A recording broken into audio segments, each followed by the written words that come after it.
এই আমরা এখন নিউ মার্কেট বেরোলাম গন্তব্যস্থল থেকে বাড়ি যাওয়ার রওনা পথ। এখানে কি ছিল? এখানে ওই সামনে সামনে কোনো গলি ছিল, দেখতে পাচ্ছি না চিত্রটা। এখন একটা কিছু খাওয়ার জন্য ঘুরছি, আমরা ভাবছি যে একটা পরোটা টাইপের কিছু খাওয়া যাবে, সেটাই কোনো কাছে গেল। সেটা খোঁজার জন্য আমরা চারিদিকে ঘুরে বেড়াচ্ছি এখন, কিন্তু খুঁজে পাওয়া যাচ্ছে না। অনেক কমপ্লিকেটেড বিষয়, ট্রেনে খুব তাড়াতাড়ি, এদিকে টাইমও মেক আপ করতে হবে, এখানে এইভাবে চিনতে হবে, অনেক কমপ্লিকেটেড সিচুয়েশন। সামনে থেকে তাহলে কমপ্লিকেশন কেটে যাবে। হ্যাঁ সে তো বটে, সামনে পেছন দিকে দেখি আন্দোলন চলে যাবে। গানের উপরে দেখি দাগ হয়ে গেছে, চারটে দাগ হয়ে গেছে।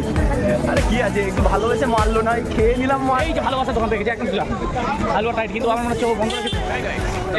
এগুলো গেছি, এগুলো অনেক কিছু এগুলো পাগল গিয়ে দেখলাম শুরু করে দিয়েছে এগুলো দোকানে খুলে আমরা তো অন্য কারণে খেতে কিন্তু ভালো।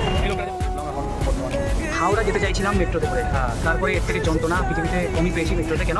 ধর্মতলা স্টেশনে চাপলাম মেট্রোতে যাওয়ার জন্য। সেখান থেকে একটা গ্রিন লাইন বলে একটা লাইন পায়ে হাঁটা ছাপ করে আরও বেশ কয়েকশো কিলোমিটার এগিয়ে গিয়ে কয়েকশো মিটার তারপরে এগিয়ে গিয়ে সেখান থেকে আমরা পাচ্ছি একটা নতুন স্টেশন। আমি তো ভাবলাম হয়তো রেস্টুরেন্ট থেকে হাঁটতে হাঁটতে হাওড়া যাওয়ার জন্য টিকিটটা কাটলাম। না না, এরকম নয়, এরকম কখনোই নয়। এইভাবে হাঁটতে হাওড়া পর্যন্ত যাওয়াটা বেশ ভালো করেছে। তবে এটা হাওড়া স্টেশনই ছোটো থেকে কাটছে।